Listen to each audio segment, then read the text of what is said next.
ജില്ലാ പോലീസ് മേധാവി തബോഷ് ബസുമതാരിക്ക് ലഭിച്ച രഹസ്യവിവരത്തിന്റെ അടിസ്ഥാനത്തിൽ ജില്ലാ ലഹരി വിരുദ്ധ സേനയും മാനന്തവാടി പോലീസും ഇന്ന് പുലർച്ചെ നടത്തിയ സംയുക്ത വാഹന പരിശോധനയിലാണ് മാനന്തവാടി ചെറ്റപ്പാലത്ത് വെച്ച് ബാംഗ്ലൂരുവിൽ നിന്ന് മലപ്പുറത്തേക്ക് പോകുകയായിരുന്ന സ്വകാര്യ ബസ്സിലെ യാത്രക്കാരായ പ്രതികളിൽ നിന്നും 1/4 കിലോയോളം MDMA പിടികൂടിയത്. വാണിജ്യ അടിസ്ഥാനത്തിൽ ലക്ഷങ്ങളാണ് ഇതിന് വില വരുന്നത്. ഇരുവരും കയ്യിൽ കരുതിയ ബാഗുകളിൽ നിന്നാണ് പോലീസ് മയക്കുമരുന്ന് പിടിച്ചെടുത്തത്. ഒന്നാം പ്രതിയായ സൽമാനുൽ ഫാരിസിനെതിരെ മീനങ്ങാടിയിൽ 3 കിലോ കഞ്ചാവുമായി പിടികൂടിയ കേസും മലപ്പുറത്ത് മറ്റൊരു MDMA കേസും നിലവിലുണ്ട്.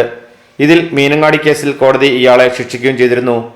മാനന്തവാടി DYSP VK വിശ്വംഭരന്റെ നേതൃത്വത്തിൽ inspector SHO P Rafeeq, SI Jithin Kumar, junior SIമാരായ K സിൻഷ, മുർഷിദ്, SCPO സെൽവൻ, CPOമാരായ KV രഞ്ജിത്ത്, സനൂപ് എന്നിവരാണ് പോലീസ് സംഘത്തിലുണ്ടായിരുന്നത്.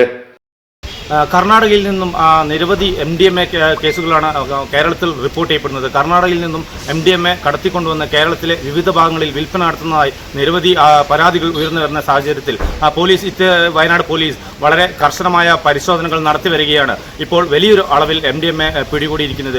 ജില്ലയിൽ തന്നെ MDMA പിടികൂടിയിൽ വലിയൊരു അളവിലാണ് മാനന്തവാടി പോലീസ് ഇന്ന് വാഹന പരിശോധന നടത്തി മാനന്തവാടി ചെറ്റപ്പാലത്ത് നിന്നും ഇത് പിടികൂടുകയും ഇതിൽ ഒരാൾ നിരവധി തവണ മുമ്പും ഇതേ കേസിൽ ശിക്ഷ അനുഭവിച്ചിട്ടുള്ള ആളാണെന്ന് പറയപ്പെടുന്ന ഒന്നാം പ്രതിയും.